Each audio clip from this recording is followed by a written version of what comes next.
and people were kind of going crazy on social media, and those cards were going for a lot of money. And I think, all right, Gaming with Passion number 8. I just recorded this entire podcast and then basically realized that my mic wasn't configured for some reason. So this is going to be take 2. Might be a little bit faster than it was originally going to be, but I'm going to try to touch all the points. So the first thing, the clickbaity thing we want to talk about in this video is this new Super Mario World Wonder and the release of the video game. This is a game that's kind of based off the classic 2D Mario, like New Super Mario Bros. World and all these Luigi game and all this modern 2D, well, not really even 2D all the way, I don't think, but classic kind of Mario formula. But this time we have Mario and he has a hat that makes him an elephant. And I don't know much more than that. I'm not a huge Nintendo person, but the new thing was that if you pre-ordered this game from Walmart, I think you got this pack of cards, which I think had 14 different cards, varying in rarity, but there are numbered 1 to 1,000 cards for the Mario elephant. And people were kind of going crazy on social media, and those cards were going for a lot of money. And I think the packs still end up going for about $50 a piece, which is kind of crazy. So the topic of this podcast is going to be video game pre-order promos and why some people really care about certain ones and then other ones nobody ever knows about or cares about. I had a video, which I will link here, that talked about some of my video game pre-order promos that I've had in the past. Some of the coolest ones are like, geez, I don't even know, honestly. Honestly, some of them are really bad. The Pikachu knockoff hat was like a big one for me. The beanie that came with new Pokemon Snap. But anyway, sometimes people don't care most of the time. This trading card thing, I don't know if people didn't expect for it to be a big thing or what. I mean, there's only a few cards in the set, but card collectors are huge.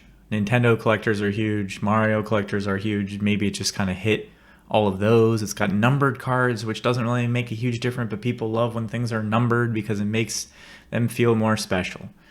So that is kind of the big news in the gaming world right now. And I also wanted to mention that we didn't really get a chance to talk about Microsoft finally acquiring Activision and what that's going to mean for like Xbox Game Pass. People are speculating a lot of Call of Duty games are going to come over. Activision, I think, announced that Guitar Hero is coming back. So if Guitar Hero comes back, what will that do for like the old Guitar Hero controllers? Will interest go back up in the Guitar Hero games? All that kind of stuff. I don't know. Who knows? But I do like Guitar Hero, and I wouldn't mind it coming back, honestly. I think it's a pretty cool type of game. It gets people excited about cool rock music mostly. And overall is just good for the gaming space, I think, to get more casual gamers involved. As for the rest of the games, I do like me some Xbox Game Pass. So if I can get a bunch of older Activision games from the 360 PS3 generation, I'm going to be super happy.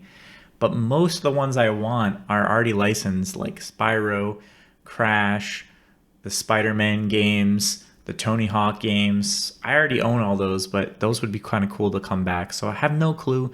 They have a lot of movie licensed games. The B movie, why am I blanking? Kung Fu Panda, like just tons and tons of games on that generation. So who knows what we'll see, but hopefully we do see some of them. I think that would be really cool. Jumping into today's game I'm passionate about, we have Dragon's Crown. This is the Vita version. This is the game that had a ton of controversy when it came out because of the game sprites.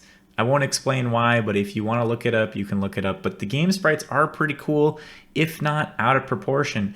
This is a arcade beat 'em up, side-scrolling beat 'em up, very D&D inspired, lots of cool classes, lots of different weapons to get, upgrades. You can recruit different fighters, lots of magic involved. There's a lot of replayability. I think there's multiple paths for most of the levels. Some of the bosses are really cool, great visuals. It was developed by Vanillaware. I think it's the only Vanillaware game I've played. Definitely check it out. I wouldn't say it's like the cream of the crop or anything, but very solid title. A fun time if you do enjoy beat 'em up style games. All right, moving on to the kind of other interesting part of this podcast. What have I been up to? What have I been playing? So for one, I have been still playing Yu-Gi-Oh! Yu-Gi-Oh! Reshef of Destruction for Game Boy Advance. This game is really fun. It's a huge grind. I'm remembering how much of a grind it is. It's kind of working out. Like, I'll pick it up before I go to bed, play a few duels, grind a few cards and a few like duelist levels to get more cards in my deck, slowly grind. You start with such a crap deck and you have to just keep getting better and better cards, or else there's no chance for you to really do anything or beat anyone. I got to kind of the first like boss battle and it literally took me a while already to beat. You have to get extremely lucky with your opening hand as well. That's also something. You can kind of just keep restarting the game until you get a starting hand that has good cards in it that you can actually win with. So been loving that. Been playing that on the Analog Pocket. Man, Game Boy Advance games look freaking amazing in HD on the Analog Pocket. Look forward to a review sometime in the future using the Analog Pocket. Didn't really get a good chance to show it off the dock that allows you to get HDMI footage of the games. Anyway, that's one thing I've been playing. The second thing I've been playing is I actually ended up finally picking up the Xbox Series X. I might have made a bad decision by not picking up the PS5 because afterwards I realized there's a few things I wanted to play on PS5. One being Marvel Spider-Man 2. But you know what? I can wait. I can get that game when it's $20. I've kind of been burned out on Marvel lately. But I got the Xbox Series 1. I've been testing it out. I've been having a lot of fun with it. So the first thing I want to talk about is Marvel's Midnight Suns. I've said that I've been burned out on Marvel. I'm a huge Marvel fan. I haven't been that big of a fan of the Marvel Cinematic Universe, the MCU, all this stuff that's going on with Marvel currently, but my brother and I used to read quite a few comic books and just get absorbed in anything Marvel for as long as I can possibly remember. Spider-Man has always been a huge character of mine that I admire. And so this game, Marvel Midnight Suns, it's actually based off of like a really obscure comic book run. I think was in the late 90s or early 2000s. I don't remember.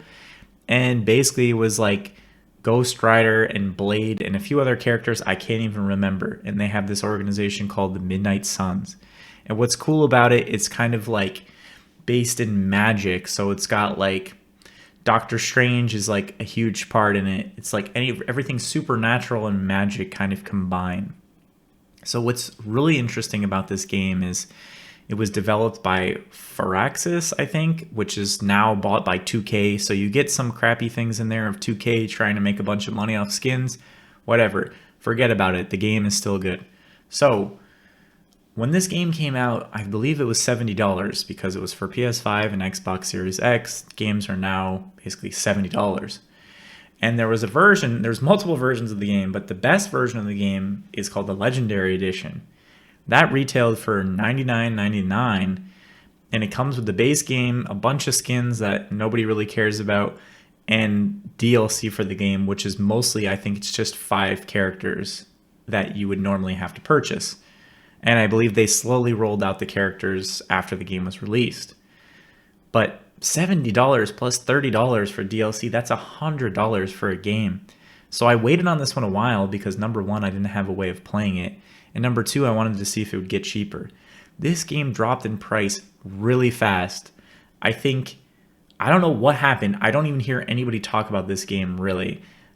It's a Marvel game. Obviously, it's not like, your straightforward Marvel Spider-Man 2 that's going to sell like 1 million copies. I have no idea how well this game sold, but the price dropped super fast. They made a PS4, Xbox One version of it, but I think it's only available digital, which I didn't really want to do. So I picked up the Legendary Edition, $27. This game has already been worth $27. Let me tell you why. This game is basically everything I like. It's Marvel. It's not based off the movies. It's based off an obscure comic book run, which I like. It's got more obscure characters, not in the MCU. It's got Ghost Rider. It's got... Who else is in there? I'm trying to even remember. It's got a lot of random characters. It's got Nico from Runaways. It's got Magic, the X-Men. It's got any character you want. Doctor Strange, Spider-Man, Venom as a playable character, I believe. A lot of cool stuff going on here. So the storyline's interesting. It is a strategy RPG. It is a kind of a card game for mechanics. So it's like almost everything I like about video games smashed into one. And the story is not bad. It's pretty interesting. It's a long game. It's a tactical game. It makes you think. It's got great visuals. It's got voice acting. It's like, what else could you want? How is this game so cheap, and how aren't people talking about this game? I will make a review about this game once I get through it, which who knows when that will be. But this game caught me so off surprise, but I'm so hyped on it. So if you've never heard about it, at least check it out. Oh, it's got Wolverine too. I forgot to put that out there. Okay, so I've been playing that at least a little bit. Another thing is, as I was setting up my Xbox Series X, I realized that it was just showing me like some random free-to-play games. And there's this game, Disney Speedstorm, which I guess was like a mobile game, but now it's on console, and you had to pay for it, but now it's free to play. It's a kart racer. It's pretty basic. It's kind of similar to that Cars 2 game I played, which seems like it's almost like the same engine, but it's got upgrades. It's got a bunch of different characters. It's got like daily objectives. It's definitely a great game to play with a spouse, play with a friend, pick up here and there to do dailies and never touch it again for a little while. It's just, I'm having a great time with it. I like Disney. It's got some kind of more obscure Disney characters in it, which is kind of cool. Pixar characters. So definitely worth checking out as a free-to-play game. And then the last thing I wanted to mention is, if there's anybody in here who has expertise with this, I would like to sell my Xbox One now that I have the Series X to, make some money back. I understand that the hard drives of Xbox Ones are actually pretty valuable, and with the Series X, like, it kind of imports everything from your Xbox account. I don't really know if there's anything on my Xbox One hard drive that I really need. It seems like there's a way, if you turn both consoles on, you can kind of do like a digital transfer of the hard drives. But if anyone's had the experience with this, please let me know. I definitely don't want to make sure that I'm not missing anything, and that if I do have to like wipe my personal information off the hard drive, if there's an easy way to do that. So that's kind of what's been going on. I miss you guys. I am working on some videos, hopefully towards the end of November into December. I will have more videos coming out. Just got a new boss, so I'm kind of working through that at work. Look forward to the end of the year wrap up for the channel. We're going to talk about channel stats and money that I made, which I know is really interesting to people. So stay tuned to that. And until the next video, guys, peace out.